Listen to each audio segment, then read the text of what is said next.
Hello, welcome to Sound and Fury Book Reviews. As usual, I'm Tina. Today I'm doing my wrap up for July and my what's up for August, where I talk about what I read in July and what I'm going to read in August. July was the shortest and the longest month of my entire life, it felt like. So much happened. I turned 40, we went away for a week, we went away for a weekend, my work went absolutely haywire in an extremely bad way, and I had some really great times and some really, really low points. You probably could have told from a few of my reviews that I was like kind of disheartened, or maybe just like my brain wasn't there. I even had trouble reading this month because I was, to be honest, extremely stressed out. But I'm feeling better now. I'm done with July. I'm not going to talk about this anymore. I'm done with talking about how stressed out I am. I am going to go into August with the idea that there's still a month left of summer. It's going to be fun. Everything's going to be fine. What did I read in July? So I'm going to mention these based on kind of the books I liked the least up to the books that I loved, including my favorite book of the month. So the book I liked the least was The Elysium Heist. I just didn't feel this one. It might have been because this was at like the peak of when I was kind of stressed out, so that might have been it. But also I just couldn't connect with the characters, the things like that. So it just didn't really work for me. I don't think it was a bad book. I just couldn't connect with the characters. The next was The Fallible Fiend. This was a classic fantasy novel. I read it on the beach. It was fine. It just was repetitive. It was funny though. The Road to Godrich.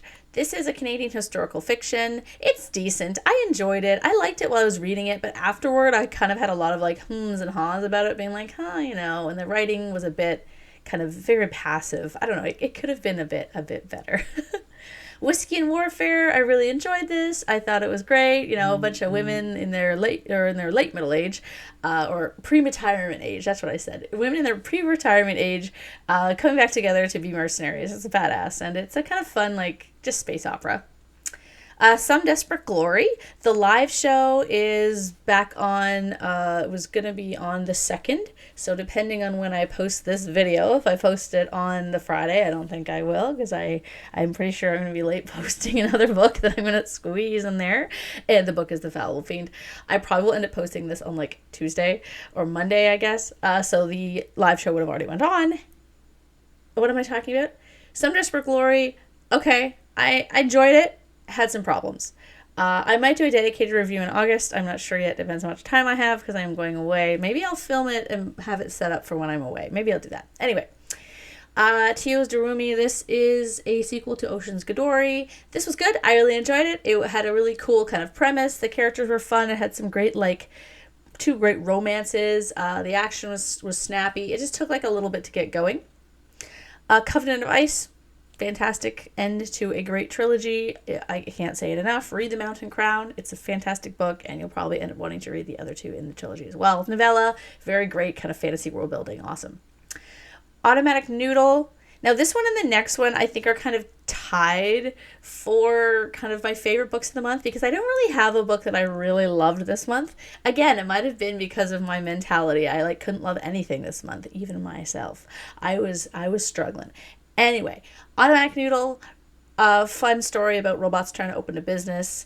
And then the book that I'm going to pick as my favorite, because the cover is slightly better than Automatic Noodles, is The Homecoming. This is a modern gothic mystery kind of horror about this ghost writer. She goes to this older lady's house in or mansion in the UK, and to interview her for her memoir. It's just got a lot of cool atmosphere. I loved the house. I loved the idea. It kind of fell flat a little bit in the execution, but overall I really enjoyed reading it and I couldn't put it down, so I'm giving it my favorite book of the month. Is it going to be favorite book of the year? Probably not, but that's okay. It's really good. If you want to, it's it's good. It's a great debut, actually. I would totally read another book by the author if she writes something else. So, what am I reading in August? So I'm going to be reading The House of Monstrous Women. I was supposed to have reviewed this last week, but I didn't get to it. Not because it's bad. I actually have started it. I'm enjoying it. It's a gothic horror, I think. So far, it's kind of mysterious and creepy. Very interesting. So that one I'm definitely going to be reviewing soon, preferably this week, and I think it comes out on the 12th. I'm going to be reviewing the last two for the SPSFC. I have read them. They are great finalists. I just haven't got around to reviewing them yet. So one is Yours Celestially, which is a queer queer romance with two love stories in one, set in this kind of like utopian future kind of where there's one guy who's recovering from kind of a traumatic experience, and then there's another character who is an AI who's in love with a man, and it's fun. I really enjoyed it. And then there's Saint Elsbeth, which is a post-apocalyptic kind of thriller, more adventure. It's not really a thriller. It's just like, and there's also aliens in it. It's good. I really liked it, actually. I liked it way more than the author's book that I reviewed for the SPSFC last year, so that's good.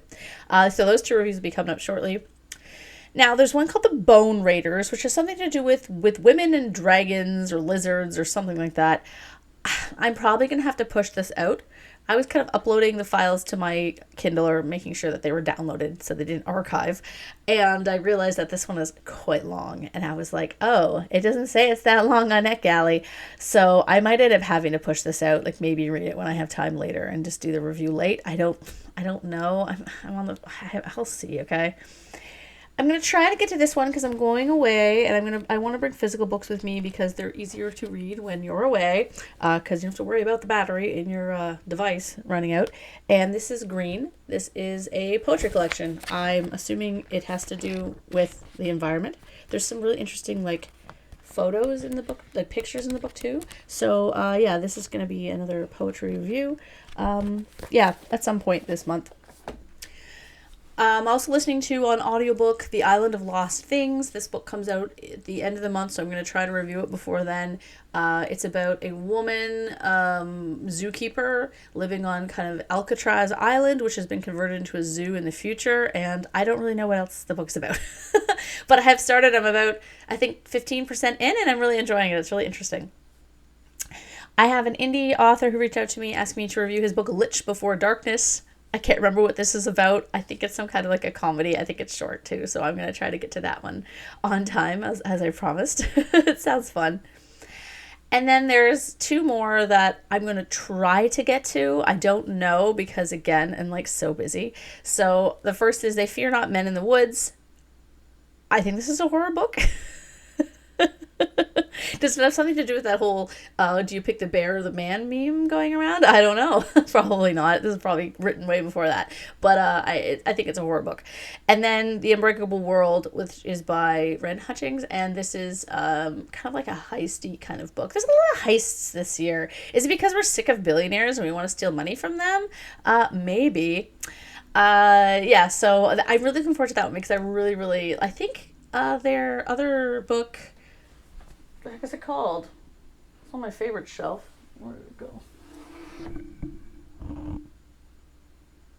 Oh, Under Fortunate Stars. Yeah, I can't remember. It was like my favorite book of 2023, I think. I really liked it. So anyway, there's one more book I'm going to read too, and that is This Thing Between Us, which is a sci-fi horror. We're reading this for the Interstellar Book Club. My library has it, so I'm definitely going to be reading that one. It's also short too, which is nice. I think.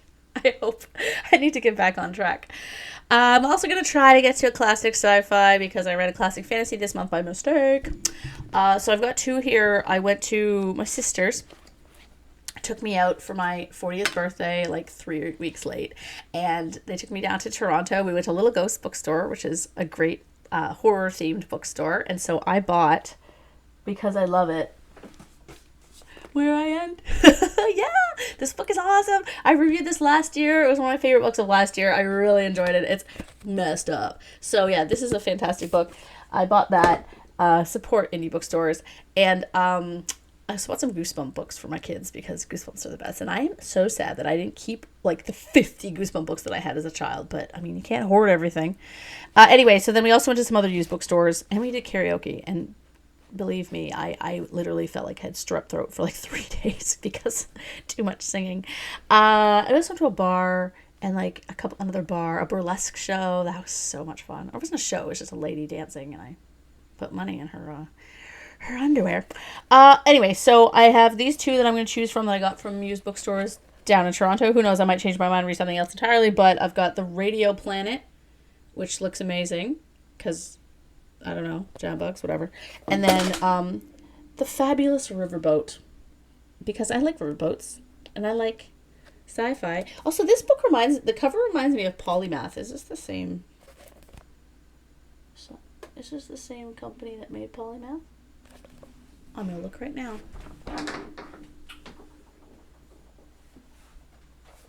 No, this is just a science fiction. Oh, it's Berkeley, and then this one is Daw. But I mean, the artistry looks very similar. It could just be the time period. Anyway, I might read this one now just because I'm really into the cover. I don't know what this one's about. A world of resurrection, where every soul who ever lived on Earth now resides, and where these same people can never die again permanently. Huh. That does sound cool. That's probably what I'm going to be reading. Anyway, thanks for watching, and I'll catch you probably tomorrow.